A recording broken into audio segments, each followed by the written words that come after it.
I would now like to present Commissioner Norm Roche.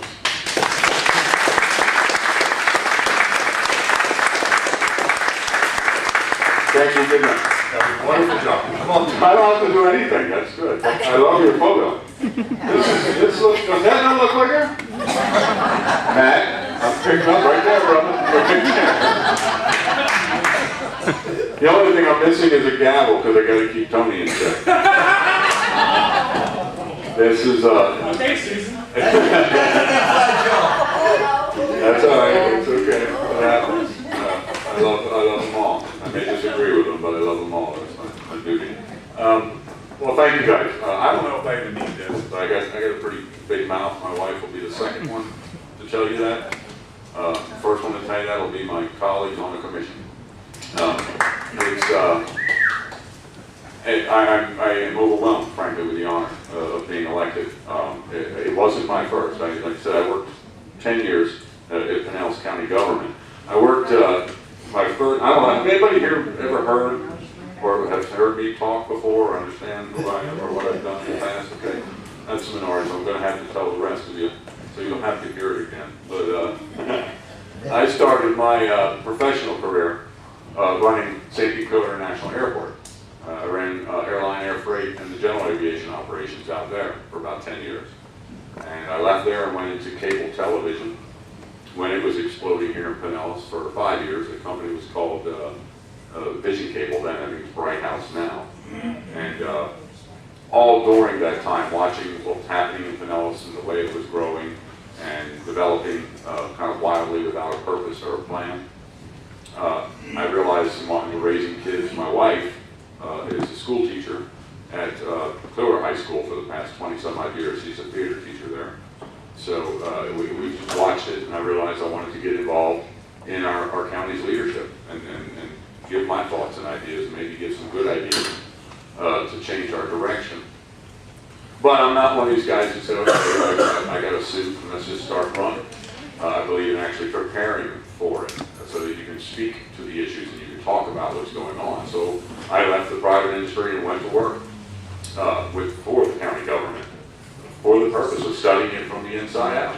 And the funny story is I was almost not hired because of something I wrote on my application.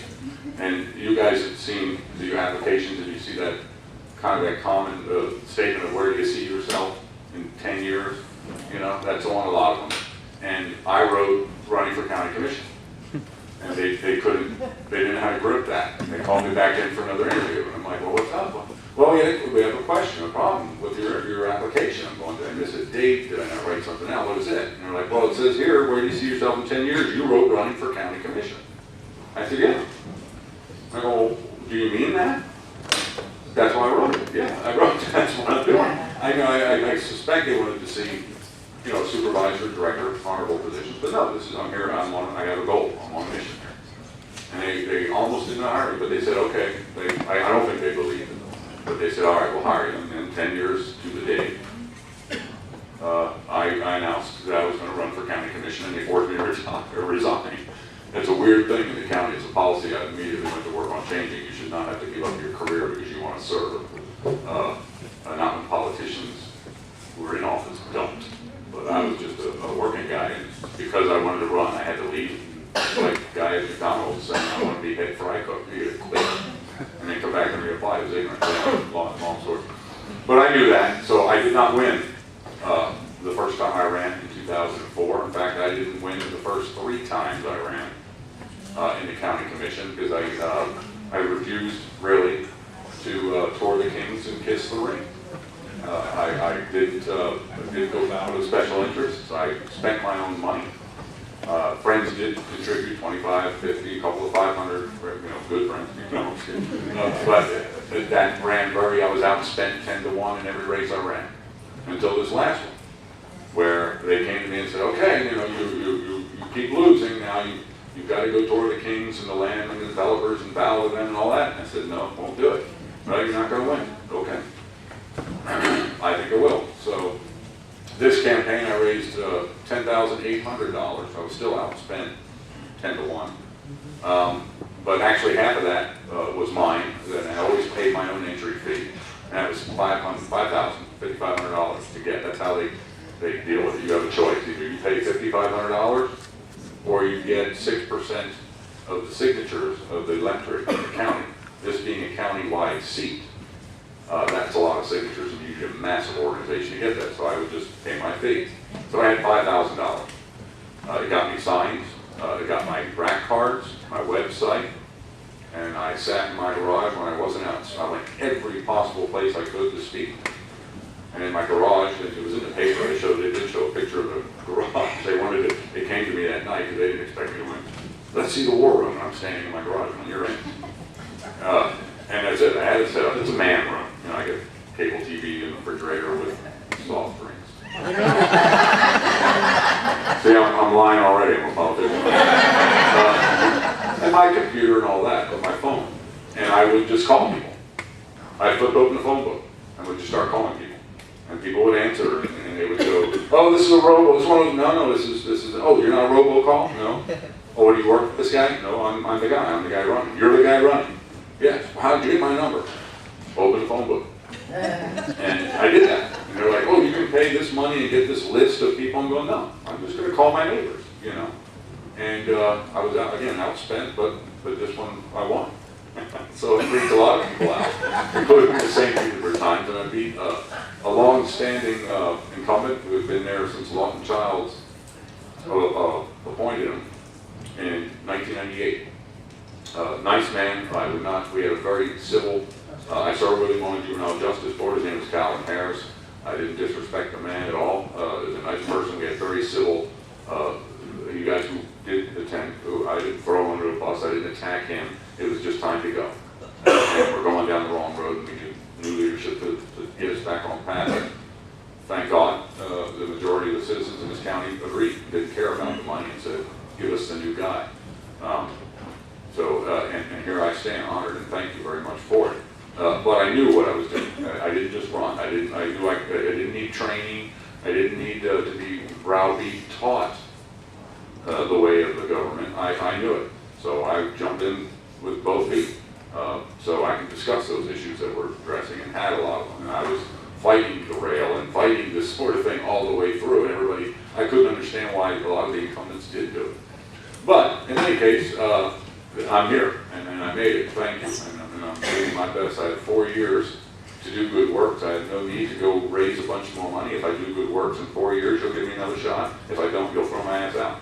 And that's the way it should be. That's called democracy. I'm hip to that. I'm not politically correct. I'm sorry I slipped there. That's just the way I work.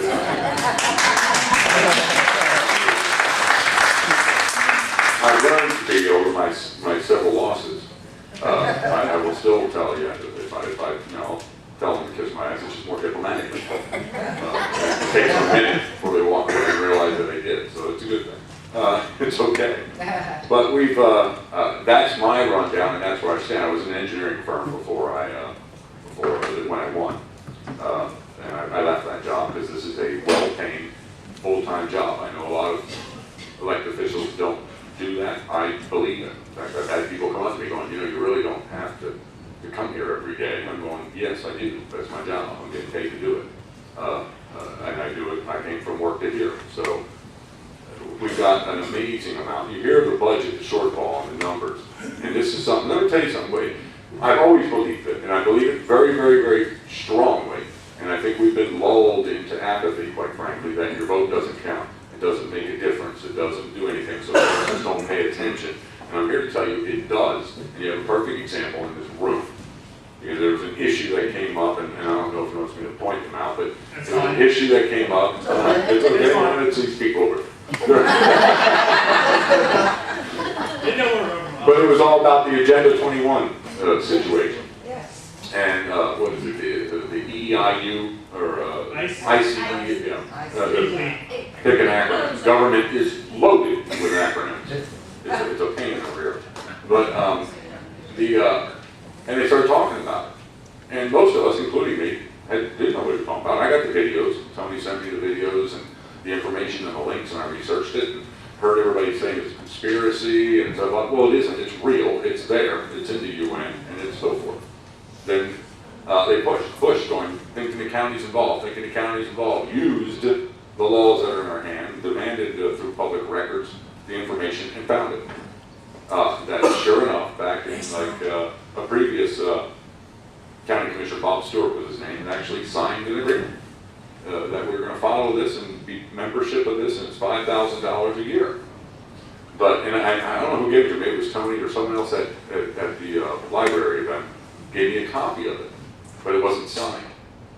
It didn't have a date on it. It was like, not the executed version. So I went, okay, I'm gonna check this out. I went right to our county attorney and gave it to him and said, find me the real document, tell me if this thing's signed and for real. He never came back to me, but because 2 days later, got an email in response saying, yeah, apparently we are, and as of today, we're not doing it anymore. So, my point being is one individual pushed and made sure he got the documents and stuff in front of people and got it reversed. That's one person. And that's what people used to tell me, well, you know, you criticize them, you criticize their spending, how is one guy going to make a difference? It can be done, can it not? It can be done. Yes, it can. It takes one person. And I intend to validate it at this level. I'm not going to win every battle up there. You guys have watched, you've seen the strategic plans, and we've got, but you're seeing it change. You're seeing the majority, if you will, change. This county and I've studied it, I speak from very clear knowledge, have for decades been basically a rubber stamp.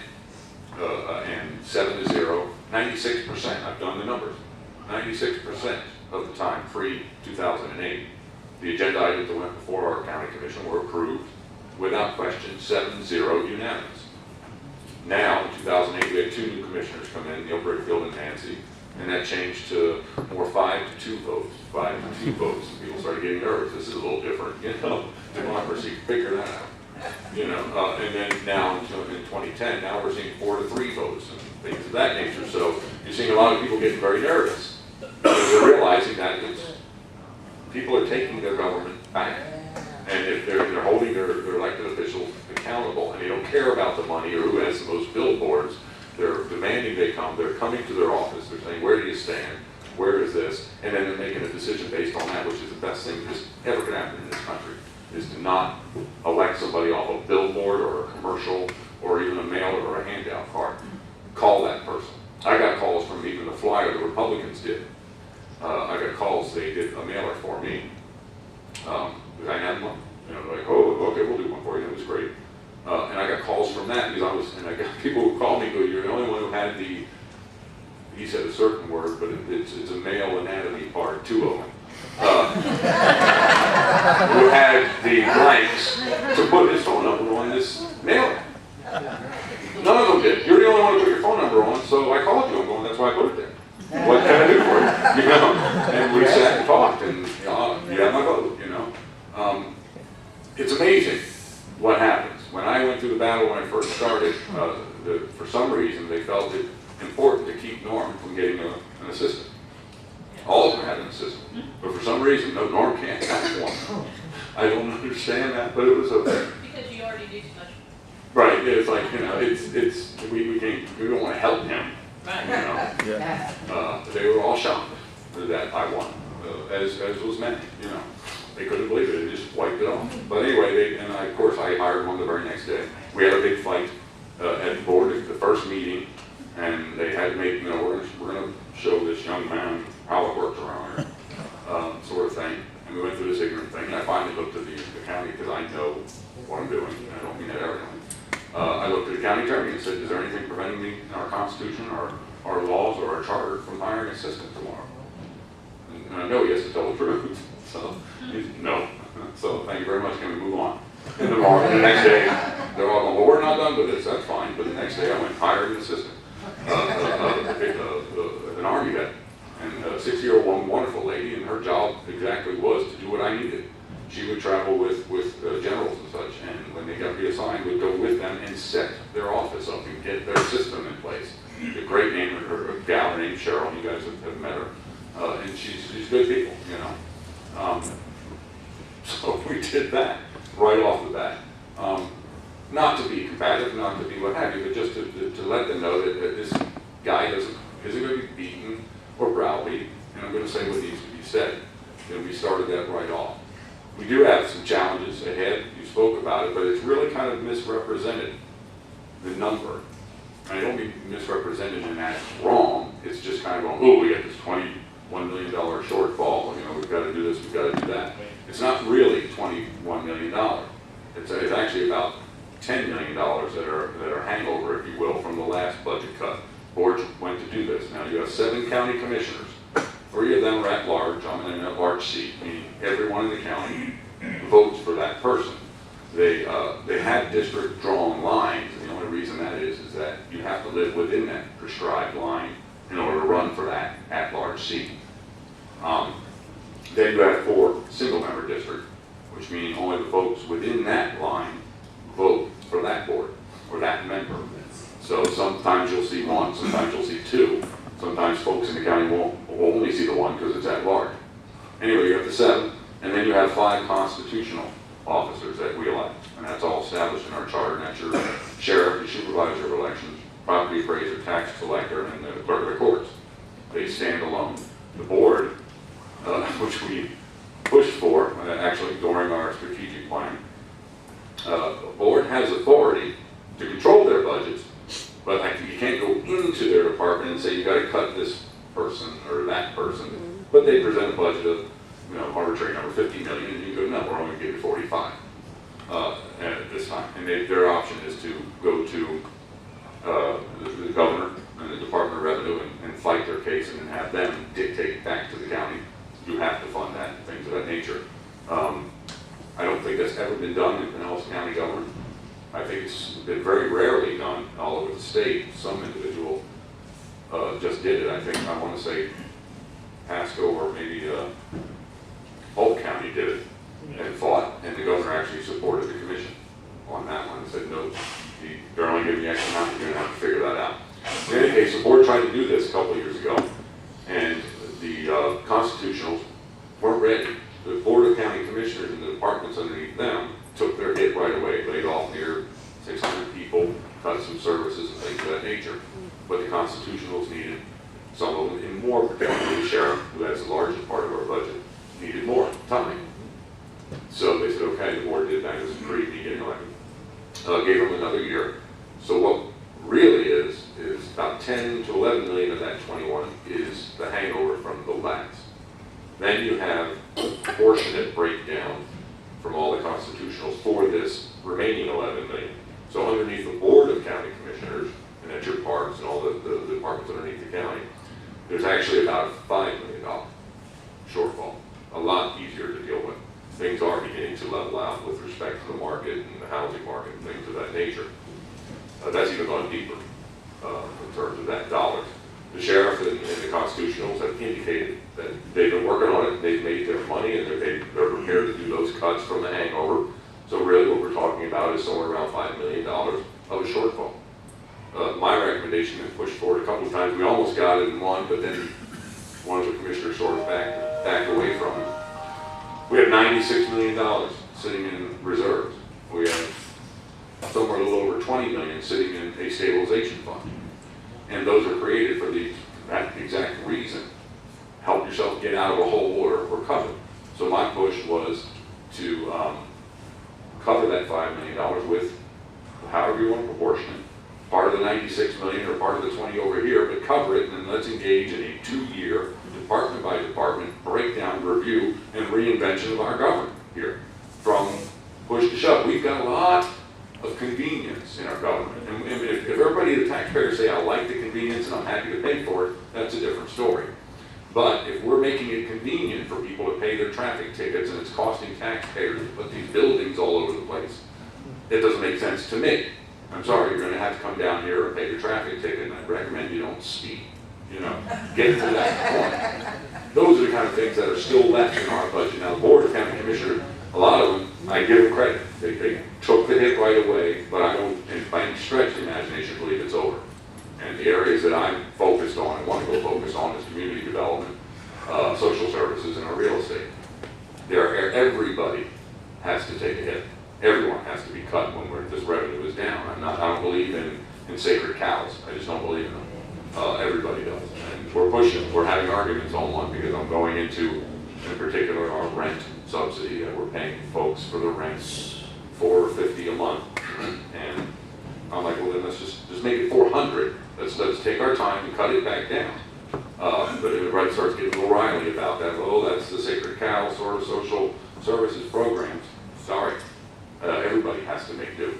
So it's going to be a fight, no doubt, going forward. And I would highly, highly recommend that you get involved. One person can do it. Pay attention to these, particularly these upcoming board meetings, because your sheriff and all your constitutionals will come before the board and try and justify their budget amounts, and the board may dictate back to them, no, you got to cut. And you got to be involved. You can't listen to what, for God's sakes, whatever you do not believe what you're reading in the newspapers.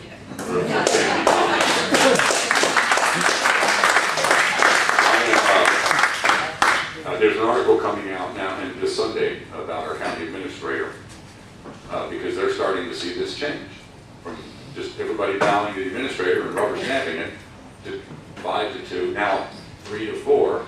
And of course the Times doesn't want to be there and cover strategic planning and some of the real details, but ooh, we get a tabloid story. So they want to try and make the story of the county administrator's in trouble. And he could be out of here soon and all that kind of stuff. Which I don't have a problem discussing, but there are equally more important issues going on about the consolidation or the franchising and charging for recycling and the stormwater fees and the budget issues and the difference between the departments and the costs. They're just as important for the citizens to know than just reading a tabloid story, I'm not a fan of the St. Times. They're not a fan of mine. They have never endorsed me, and they never will. I don't walk into those meetings expecting an endorsement. I don't walk out expecting an endorsement, but they call and say, will you come talk? Sure, I'll come talk to you. And I knew it this last time. There was no way how I was getting endorsed by him. But we'd like you to come, listen to your stories, we'll chastise you a bit. We're not going to, Anyway, so I'm fine with that, And I ticked them off because they asked me one of my job plans, one of my ideas for job plans in Pinellas, and they told them, the editors are trip, this group of people. I said I'm going to do a nationwide call out to all media organizations, see if we can't get someone to come here and run a real newspaper.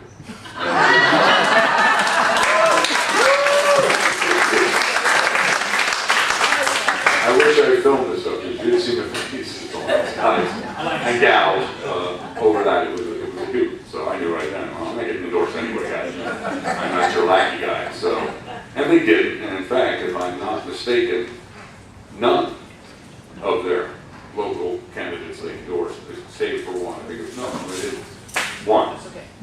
None of them.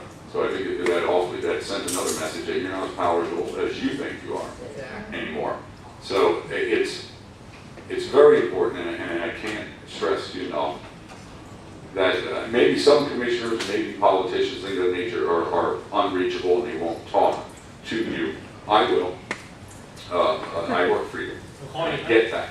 And you can call, you can come in office, what have you, we'll talk all day long, but it's extremely important that in these meetings, particularly the upcoming budget, that you're there as a tax-paying citizen and take your 3 minutes and state, this is what I feel, this is what I want. There are a couple of, you'll see it advertised now in the Times, there's a couple of budget hearings, public meetings coming up. Next one, I think the one that I'm going to be at is at Dixie Hollins. This is an opportunity again, because if you don't go there, who comes there are the special interest groups, the folks and the citizens who are really involved, but they want this specific thing, and they're going to come there and they're going to be the ones dominant, and they're going to push these politicians who are malleable minds where to go. And that may not be the masses. Make no mistake about it, a squeaky wheel gets the grease, and you've got to be there, you've got to be involved in saying that. And there's a big issues coming forward. For example, a lot of people come to these things and they demand that we charge fees to get in the parks. But you find out that those individuals who are there, they're at every meeting, and it's the same group, and what they really want to do is to do that so you can give them the money and they can hold their little special program in the park. So it's kind of misleading, which is why every citizen has got to be involved. There is no mistake, and I know it's cliche about it, but government up by and for is how it was designed. And we're the ones, the voters, who have advocated that power. We're the ones who stay home. It was American Idol on, or Dancing with the Stars, Vegas. I'm in that, by the way. So don't get too much fun of me. That's coming up in Palm Harbor. But they talk me into it. I gotta laugh at myself with the next 70 fun. But that's how it's done. You have to do that. You have to do that. The folks who are pushing for us to, excuse me, to consolidate franchise the trash pickup so that we can make sure that everybody, you put it in your tax bill, so that everybody has to recycle. Folks pushing that are folks who already recycle. You understand what I'm saying? It's the same thing with the park. So if you don't think that franchising and recycling through your tax dollars and you having to pay for it rather than having a choice between vendors who will compete for your business, then you need to make sure that you're there at that board meeting. I can tell you right now, I'm not one of these wishy-washy guys. I'm not supporting it. There are plenty of vendors out there that provide it. Competition is alive and does work. I don't think the government needs to create another government enterprise to collect trash and recycling. I've been pushing for years that if we create a recycling concept and consolidate all the city recyclings and all this, and then we take that plastic product and we actually generate and create industry, manufacturing, and jobs making things like this so we can export and sell them, I'm open-minded to listen to an idea like that, but just to collect and charge people to collect stuff for trash, that it just doesn't work for me. Show me how it's going to bring jobs here in industry and make me money, not just, trash truck drivers. Different story. We'll talk about it. We should be making these. We don't make anything in this county except noise right now. That's all we're making. We used to be cattle and oranges in the turn of the last century. That's gone. So microtechnology things. Why not? If Obama promised green jobs, well, where are they?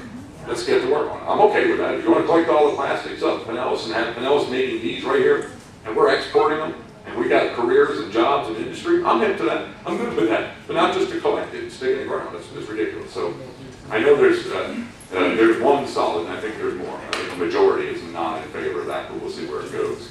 The others is the stormwater issue that went down at the last one, where a certain individual in this room didn't necessarily follow Robert's rule, but it was effective and it worked. Because there's 3 out of 4 who are absolutely against doing that as well. And the map we'll ever see was, you were there for the red map.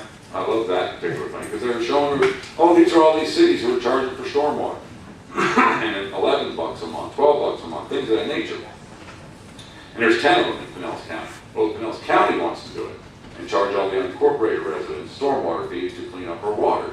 Because here's this picture of Pinellas County. If you can't remember this, it's all red, it's all horrible. So at the end of the presentation, I asked the guy to come back up and put that picture back up. And then I've got a list here of everybody who's been charging for years.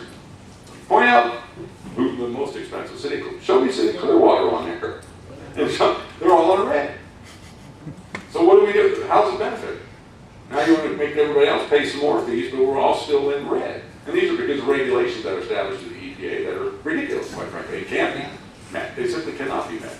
So we need leadership on there that's going to have courage to say that. So I have no problem doing it. I get a little looks from the side and leers from the administrator over these sort of things, but these are the questions and these are the logical, obvious things that have to be brought forward. I have no problem, and you mentioned it before, I have no problem if we have to raise tax or a fee because we have to.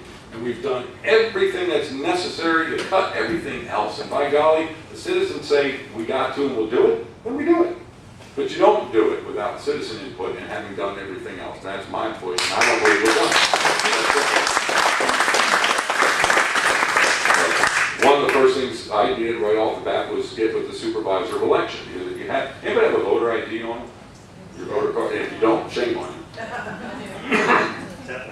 Pinellas County voter ID? I do. An interesting thing, if you look there, you'll notice, will it tell you where your commission district is? If anybody in there has 1, 2, or 3 on there, I'm going to kiss you. Not that I'm worthy of it. She'll kiss you. Go ahead. Yeah, right here. You'll have 1, 2, or 3. And your Pinellas County Commission District.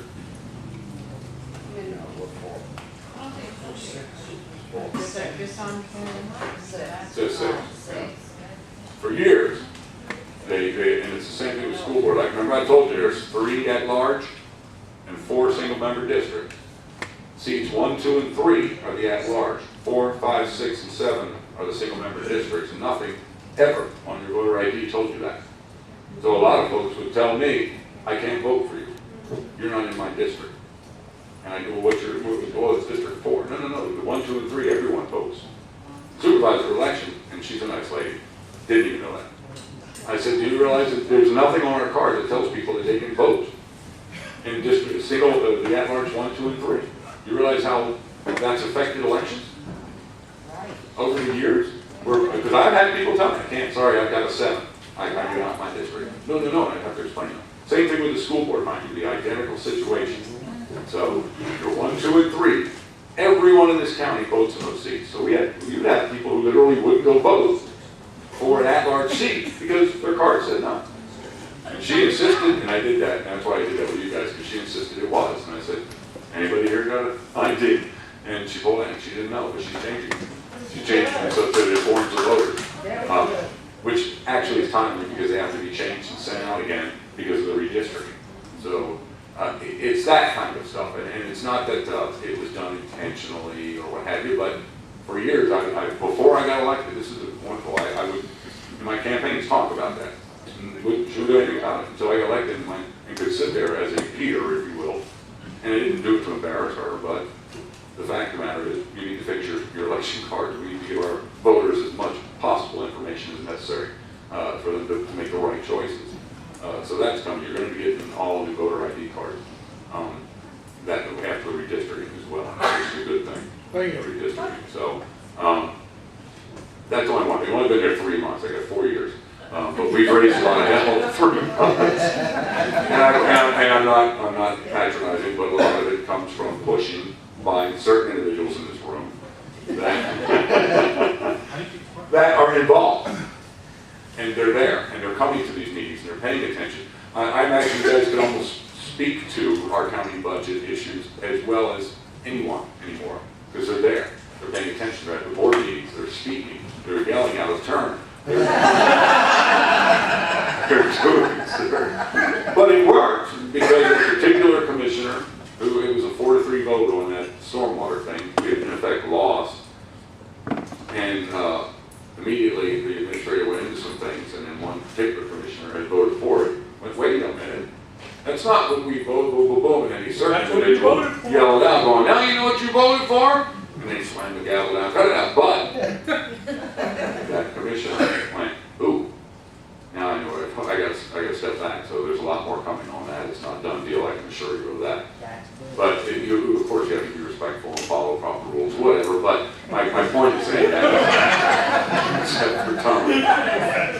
My point is saying that is the power of our government is truly in the hands of people. We've just forgotten that through many years of apathy. Look at our voter turnouts, look at the things that happened. In 2008, big voter turnout, but they voted for Obama, a lot of them, and the Pinellas County went home. For everybody else down the ticket. So, and that all talks to that, getting involved and understanding. And if you get the presidency, extremely important. State legislation, governor, extremely important. But the majority of issues that impact your life day in and day out, and the majority of your money and tax dollars are spent locally. It is your county commissions and your city. So if if you go in and skip the president and go down to your locals, then good for you. Because that's really where it is done. Do them all, I say,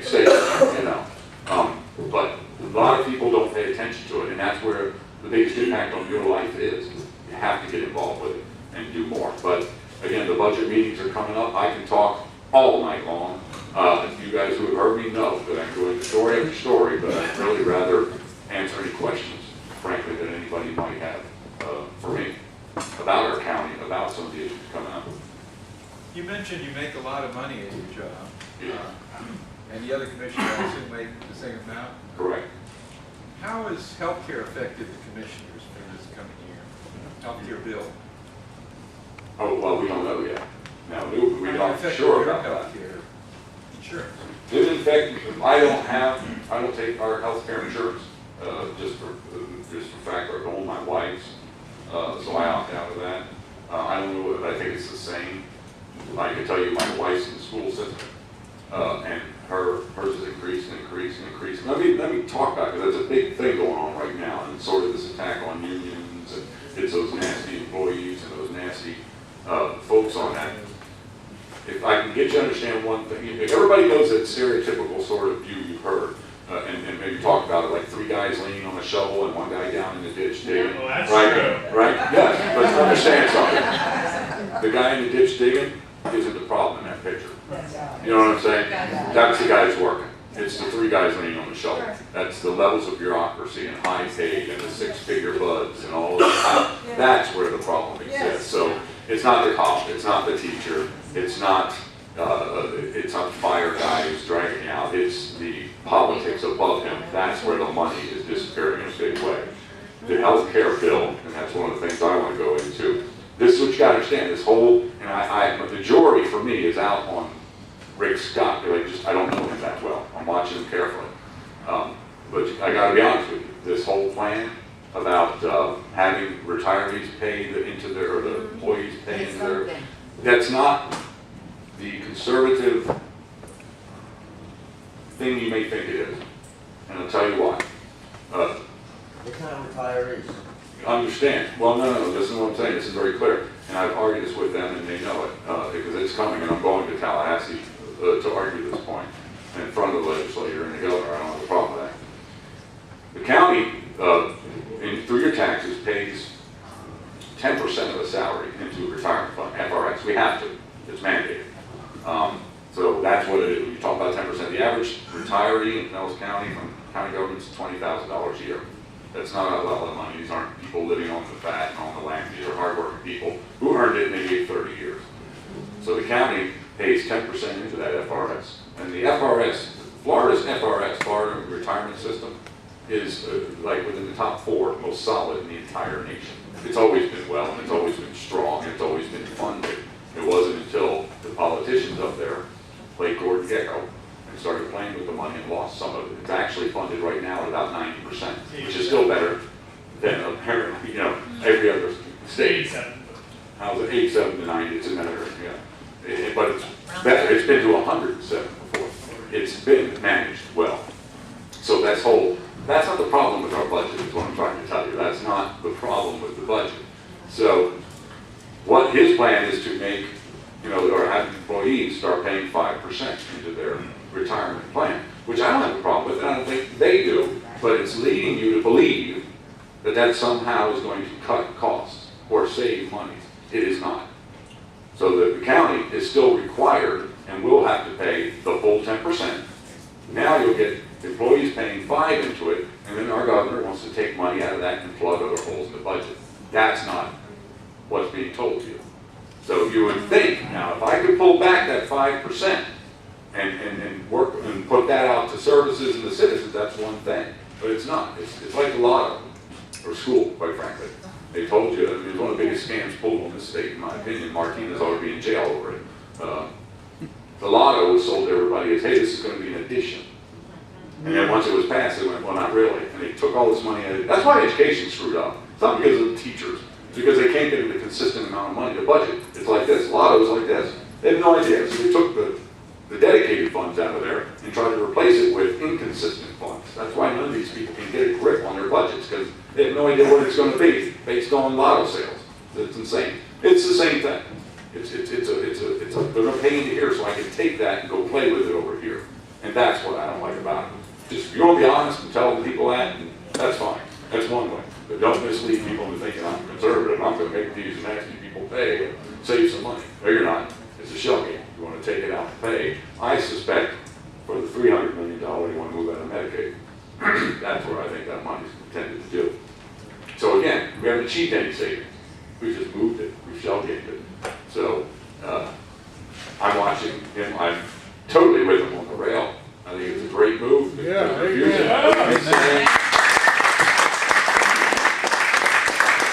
I never used to fascinate me in the forums, because it would be myself and my opponent, and then Susan, Commissioner Laval, and her opponent, and we would be in forums, and I'd listen. People would say, "I want to do a quick thing.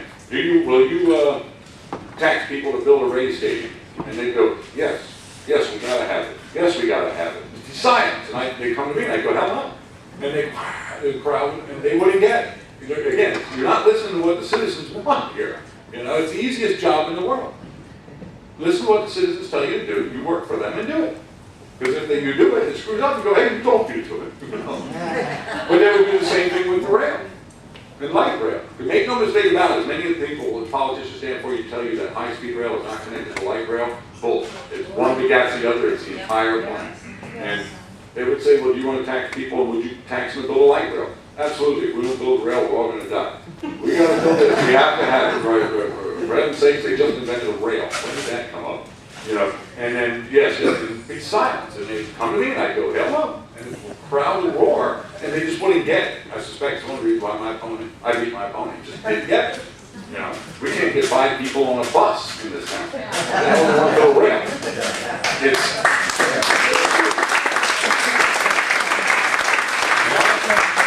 I'll tell you this, if they somehow force him to do it, and I'll say it right now, if they somehow force him to build that rail, I'll lay a bet down right now that 2 people, anyone in this room, can sit, me and someone else, sit in my office in downtown Clearwater, okay? And say, I'll meet you in Orlando at Chick-fil-A on International Drive. You take the rail, I'll take my car. And I bet you my house I beat him. And I guarantee you I will beat that individual there. Because as you're going over there to find a place to park your car and pay for it, and buy your ticket and get on that rail at $30 a head, and go there and stop. And it's not a high speed either. There's not enough room track that you get up to high speed. And we already have a train, by the way. It's called Track, and it goes from Tampa to Orlando. So it's like $10. It's $10, yeah. And you've got to stop at Plain City, you've got to stop here, and then Lakeland, and then you've got to get to Orlando, and then you've got to find a way to get to that Chick-fil-A. I will have had dinner by the time you get it. So that whole we got to get it. Cost you a lot less money. You're not kidding, you can stop, and meanwhile I'm doing 85. What's the speed limit? So I'm doing 75 all the way to Orlando, and I'll stop and pee, that'll be about it, and I'll beat you that Chick-fil-A in the state. And I've been to them, and I got no problem. We're in Pinellas County, and I've watched it for years. We're paying for the sins of our fathers. And it was a development policy that was, it was extremely condensed, but sprawled everywhere. You got houses, jobs, houses, jobs, houses, and jobs. Well, it works in New York. Well, it's because New York built its subway first, then built its world around the subway. We can't do that now. We don't have it. I've seen the studies. The company I worked for, and we've paid a lot of money many times to study the concept of rail way back to 1985.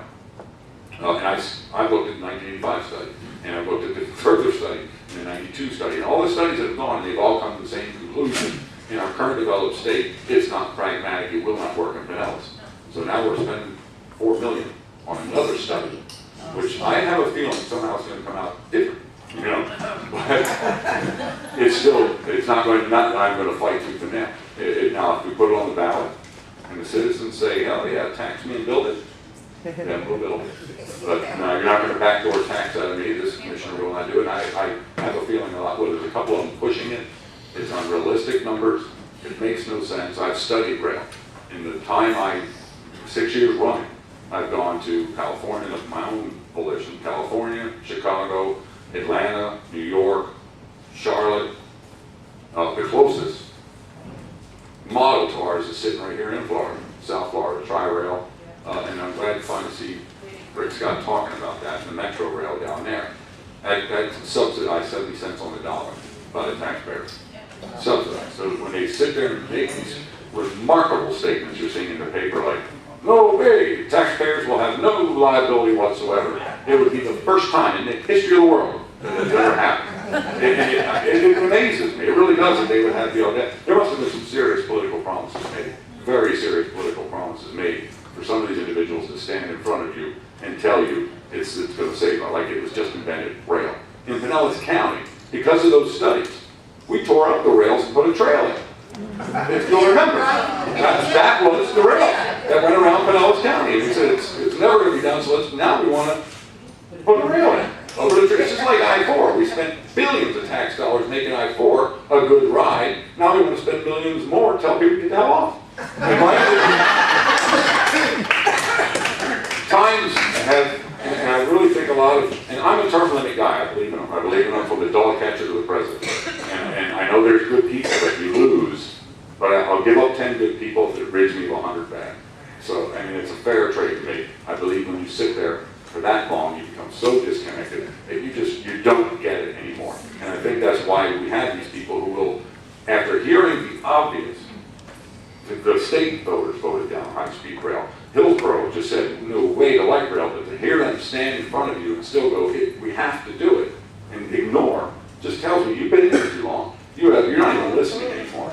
And I think that I just believe in term limits. That's why I don't like the 2-year term. I think it's ignorant. But for the legislature, and they don't even get their boxes unpacked and they're already campaigning. I don't like the 2-year. But I think if you can't get something done in 8 years, there's not enough time to get anything done. Well, if you can't get something done in 8 years, you should be there. You know, I don't think anyone here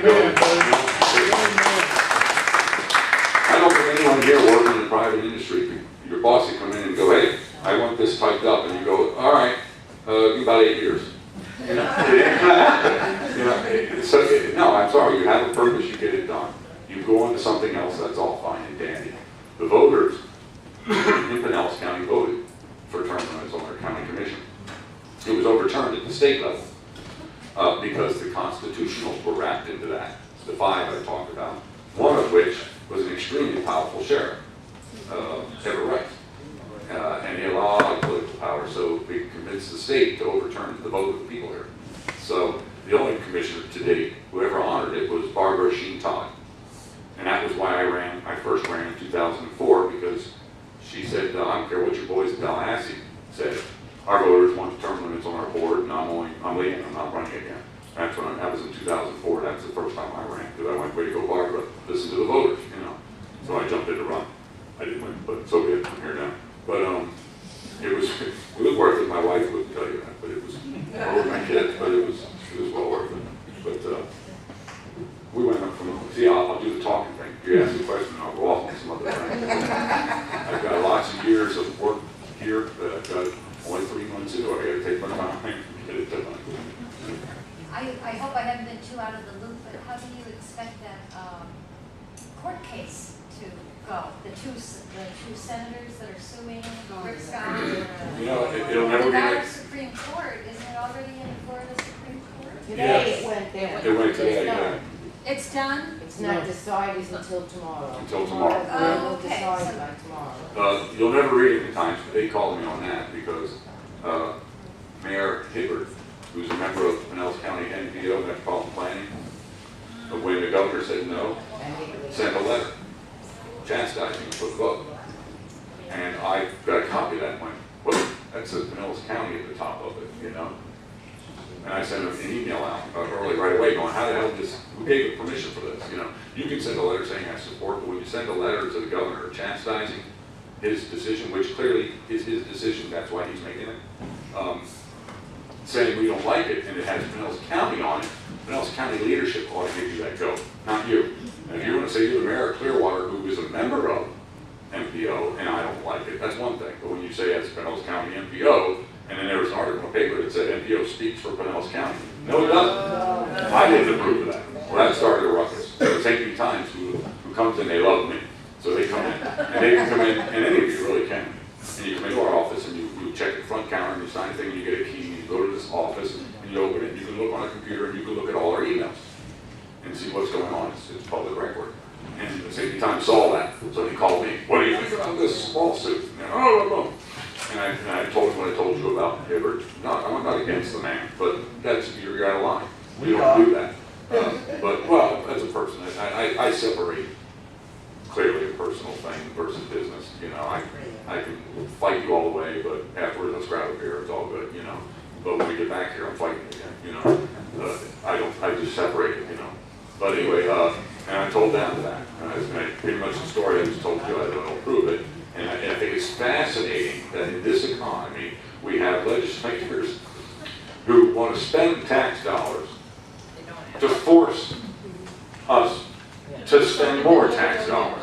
It's the most ignorant thing I've ever seen in my life. It really is. The governor said no, it's no.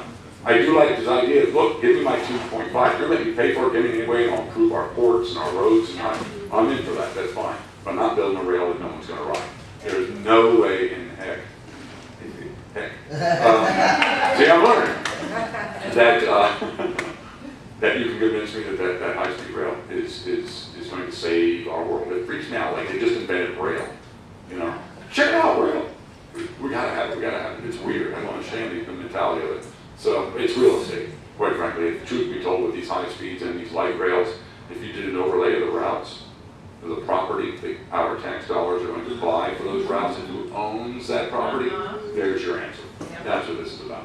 And there's a lot of people who jumped in that bubble, big money people, and bought property up right and left, and it crashed, and they're going to be bailed out. And that's what, in my opinion, one of 7, and I have no problem stating it to the public, that's what this is about. This is another bailout of developers and property owners who screwed up, paid way too much for property in the middle of a bubble. Because if you look at a lot of these areas, there's property on, I'll give you a perfect example of property on, if you know this area, with Belcher and Gulf to Bay, with a beautiful mobile home park. Beautiful. They chased them all out. Gotta build condos. Anything on there now? No. You know where one of the rail stops would be? That's what this is about. It's all about that. It really is. So, They're gonna have one across from the VA. yeah. Your other mobile home park. Exactly. Chasing them out of there. In the interest of affordable housing, remember all that debacle? We don't have affordable housing, so all you folks living in affordable housing, get out, so we can build some affordable housing. You know, all of these mobile homes are a terror. They're horrible in the storm. They've been there longer than your building. They're still there. You know, it's great. I go off on that. But, Last year you spoke about some money that you had been trying to track down over the years. Did you ever find out what happened? not yet, but you make no mistake, it's not done. Okay. That was the revenue run through that bubble. Our budget, when I first ran, and I ran in 2004, one of the main things I talked about was our budget went from $850 million to $1.2 billion in 1 year. This is the beginning of that whole run that was happening. And I'm like, whoa, settle down. Where's this money going? And then over the next 4 years, went from $1.2 billion to $2.2 billion, 90% increase in 4 years. Salaries didn't increase 90%. Everything else, but boom. And now we're broke, and we've got to shut down. And like, where did that money go? That's the money we're talking about. Then you're talking about the reserve. It's a requirement, not a. I don't think I keep getting battles too. I'm waiting for something from the state to come back, whether this is a law, that you keep 15% of your budget in revenues, in reserve funds, if you will. Well, $2.2 billion, 15%, somewhere around $375 million. Remember the figure I told you earlier, 96? Where's that money? Where'd that money go? So not only did we spend the run-up in revenue, we spent the reserve. And there's a lot of people freaking out right now because a lot of things are coming to it. And that's why I've got because I've been tracking it, and I know where it is. I argued it the other night at a board meeting because they wanted to approve going after $5 million in stimulus money for community development to buy for affordable housing. And I'm going, we don't have an affordable housing problem in this county. You can buy condos for $30,000. You know, it's not an affordable housing. We have a jobs problem, you know. So I called the community development guy up and questioned him, and they didn't like that because, you know, apparently he's one of these, you know, nobody touches him. Well, I do, and that's my job. And I'm looking at his plan for it. And I'm going, I don't understand your plan. Number one, why are we buying houses? When did the government get in the business of buying houses and property? That's not my job. It's not our business to buy houses and for people to live for free. I work for mine. I'm struggling to keep my bills paid, and that's the way it is. Everybody has to do that. I understand we got to be compassionate. We have to be compassionate. You have to help. But we've sort of taken Section 8 housing and folded it into affordable housing. Now we're buying houses. Right. Something's not happening here. There's a lot of money flowing. That's why I'm telling you we're not done. That's only one of the departments I'm going to be taking in. So that was it. There was a plan, and I said, you got $375,000 in this plan to buy 5 houses in Leland. Yes. For demolition. Yes, that's $70,000 a house. To tear it down in Leland. You can't buy a new house in Leland for $70,000. What are we talking about? Well, it's not really a plan. We just want that money. I got outvoted on that 6-1. And then Nancy picked up on the second one. There was one for $500,000 out of our general revenue fund for the same thing. And she called and voted with me on that. So we're just beginning, but I'm going to find that issue, and that's one of the areas I'm going very deeply on in just a second. What are some of your ideas to get jobs into Pinellas County? We're spending upwards of $25 million a year for economic development. For year, after year, after year. And I don't see it. So my first move is, where's that money? And what are we doing with it? And what is that returning to our investors? What is it doing here? I had a gentleman come the other day who swore that he could bring, he wants to build a resort. There's 20 acres out there. He wants to build a resort. He's going to bring hundreds of jobs there. I'm like, cool, this is cool. Come here, talk to me. I'm on your, it's already cleared land. It's out there. What do you got? Well, we're going to bring hundreds and hundreds of jobs. And this is to your point. And I said, fine, what's the average salary of these jobs? $40,000. $40,000. Chambermaids, $40,000. Hotel, I'm in. That's great.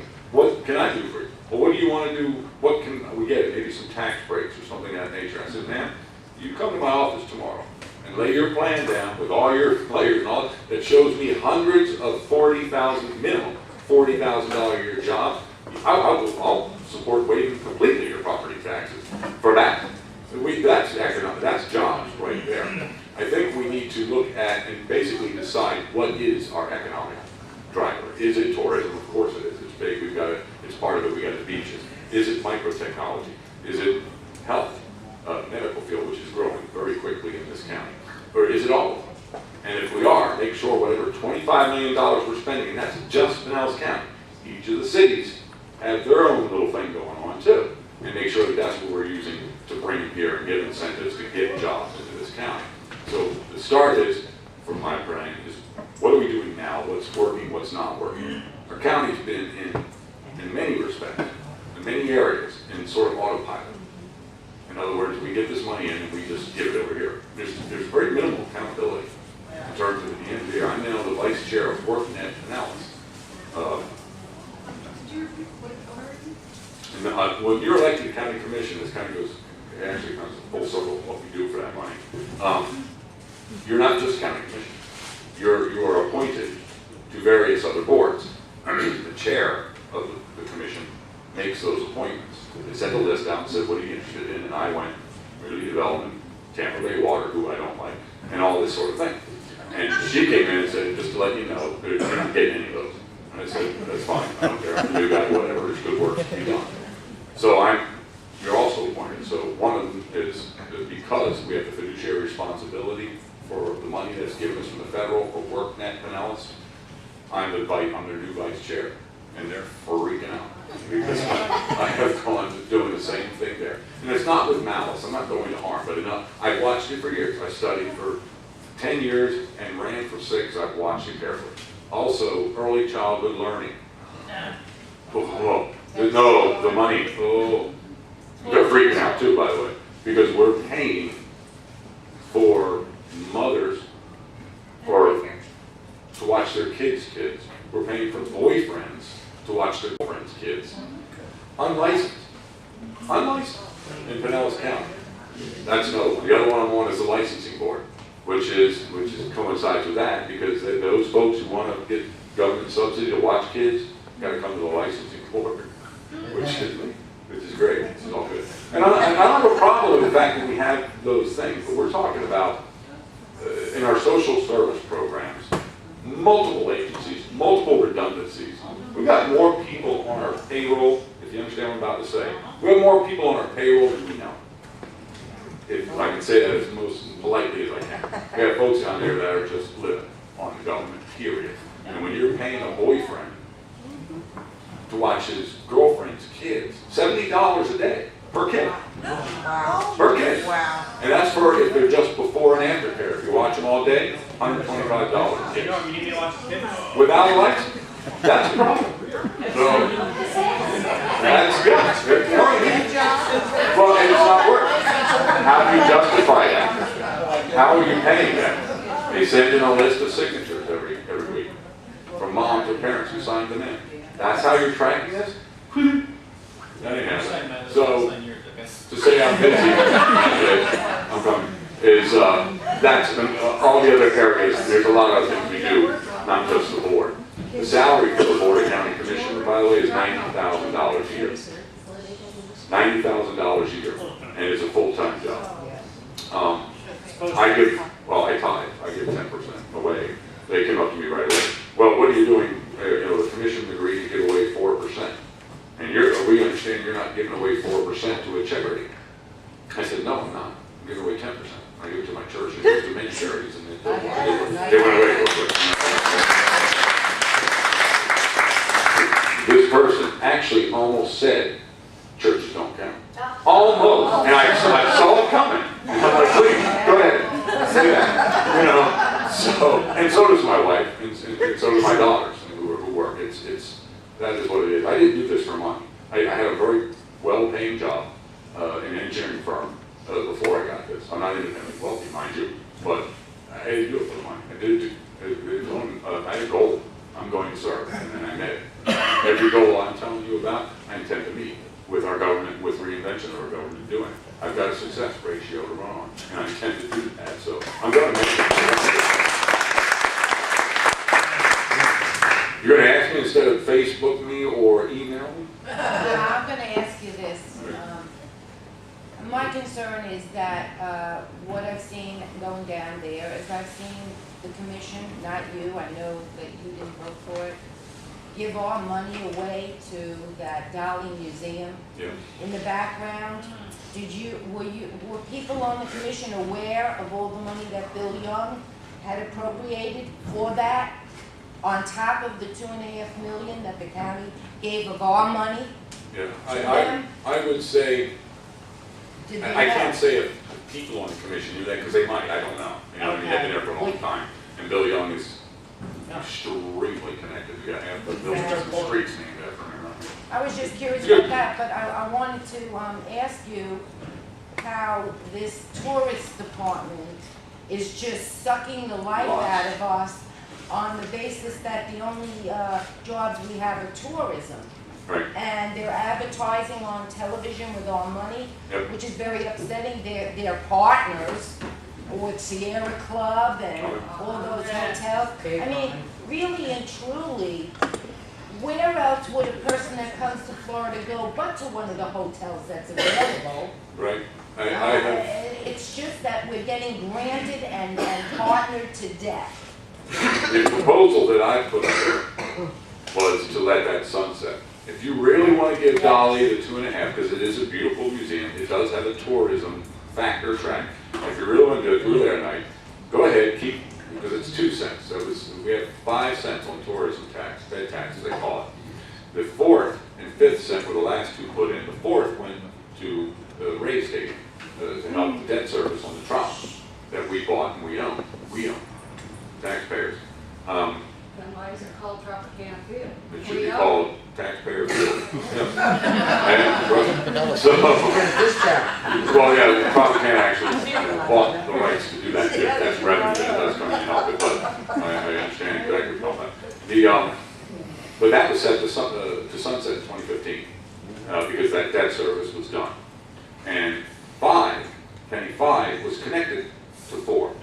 So they put all the cookies and milk for the kids in penny 5, and I mean this figuratively. So that if we don't keep penny 5, the kids aren't going to get their cookies and milk. So we got to keep 5, which meant we got to keep 4. So I was like, no, put the cookies and milk back in 4, cut that out, period, and stop playing that game. And that was my recommendation. If you really want to give them, keep that penny. Each of those 1 penny. Each one of the 5 generates about $5 million a year in revenue. So if you want them to have 2.5, fine, extend one of the pennies for 1/2 year, give them their 2.5, and let them both go. That's it. Now, if you want to let them dormant, and you have an emergency that comes up and says, hey, we have to have some funding, instead of taxing everybody, up that for that period of time, cover that emergency, and let it go away again. Put it basically in the hands of the control. Use it as a pay-as-you-go concept. It was close. We could do it. The county attorneys went to work and said, actually, Norm's right, and we've done it. It could be done, but it freaked the board out. Because it was like, I was only there a week. You almost had to loan them the money. Almost. Neil came up Neil with a came up great with loaning idea. the money. Yeah, I thought And that then was what good did too. he did that because what that did really extended both of the pennies to 2021. And I wrote, your vote really just gave $20 million of revenue to marketing without any plan whatsoever. And that's all you did, and that's what you're seeing. But they came at me right away, all the big hotels. In fact, I had breakfast with the owner of the Sheraton Key 2 weeks ago. Because they're like, we all, now they didn't know. See, I heard this on election night. A lot of these power players were freaking out and calling each other, going, who the hell's Norm Roche? Who owns it? Who owns it? And they're all going, no, I don't know what they're going to do. But he wasn't supposed to win. Cal was supposed to win, and they were all freaking out. So immediately, the Rays were on my door, their attorney was on my door, the hotels were on my door, right away. And I said, who? Let me tell you something. And I've said this before, and I've told you guys this. Everybody thinks there's a lot of power in that big rich candidate who's got $500,000 in his coffers. Oh, that's got to be power. Make no mistake about this. There's a lot more power in winning a countywide seat with $5 grand. Far more power.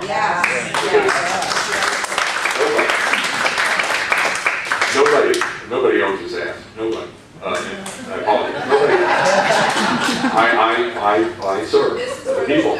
I have no debts to pay back, other than the friends and the people who elected me and the ones who gave me 25. I helped me get elected. Period. And trust me, you ain't buying me for $25. So that it's been amazing because now all these power players are like, come here, let's have a meeting, let's have a meeting. Anyway, and that's what I asked him. To your point, Tony, was what I'd like to see from your group of guys down here. I want to see your financial reports. He's like, what are you talking about? We're talking about $20 million of marketing money. What are you paying? What are you doing to market your hotel?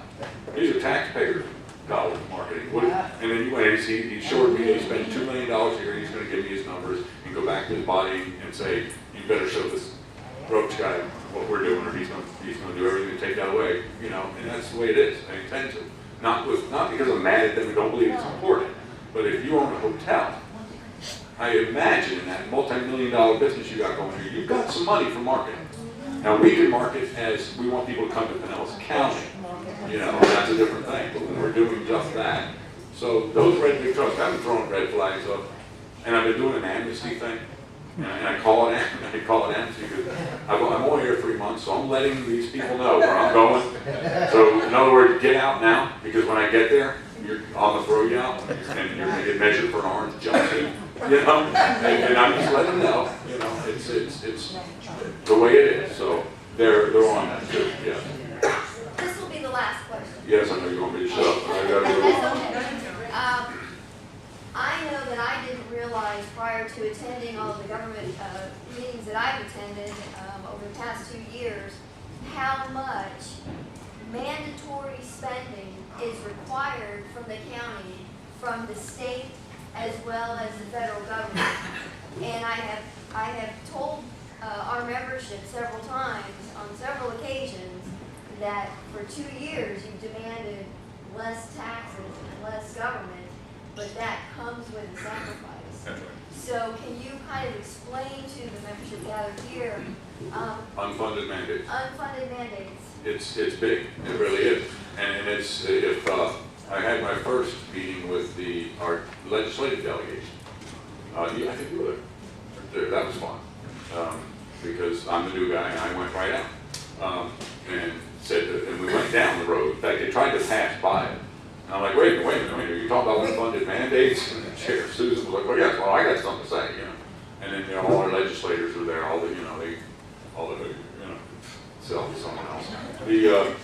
And I went into them and told them I demand courage out of you guys. I expect you to be courageous, stop the unfunded mandate sort of thing. They're all done, they run. And they said, well, I cut taxes. No, they didn't cut taxes. They pushed it down to the county level so that the county folks got to raise your local taxes and cover these things. And the perfect example of I gave that day was our Juvenile Justice Center. The state funded that through your state taxes up until about 5 years ago, where they said, went out and ran, hey, I lowered taxes, but no, I didn't. Now you have to pay. It's $6 million a year. And it's only half occupied. But we have to fund it fully, for the full program, even though we don't have that big a problem here, and we're only getting half people there. No, you've got to pay for it. And we have a sheriff, our sheriff, who says he can do that program for half that price, $3 million. But the state's mandating that we spend $6 million. And that's what I told them that day, which is go back. I want to see some courage out of you. Go back and start right there. Go cut that one. I have a sheriff in Faisano got up and go, wait a minute, who are you saying? I go, well, no, it's Sheriff Coates, and he says he can do it for $3 million. That's a $3 million savings right there. Go back up there to the legislature and eliminate that unfunded mandate. That's just step one. But there are a lot of them that they're funding, like the Medicaid, things of that nature. And the Amendment 1, and then the mandate to roll back the millage by 7%, then follow with that joke of Amendment 1, which did absolutely nothing, but make the politicians get to go out and go, hey, I lowered your taxes. No, it didn't do anything. It pushed it right here to a local level, and your village had to go up to cover that missing money. So you have to pay very close attention to what these folks are saying and what they're doing. But we do. We have unfunded mandates that we have to cover, and it does run up there. And that's where you come in. It goes back to my initial conversation. Talk about this is you have to be active, and it's the same thing with you know what you need to do is go back right now and pick up that phone and find out who your local legislator is and call them and go, if you dare join this rail thing, I'll throw your butt out. And that's what works. It really does. Is when they start getting phone call after phone call after phone call and fax and email from people who are going to vote for them, the apathy is gone, and you're saying, it's my government. Started this in the first place. You have to start it, but you have to do it right there. It's my rep, I think. She's one Who of is the it? Joyner. Oh, Olivia Joyner? Yeah. Yeah, she's wanting to sue. Yeah, the two of them in a lawsuit.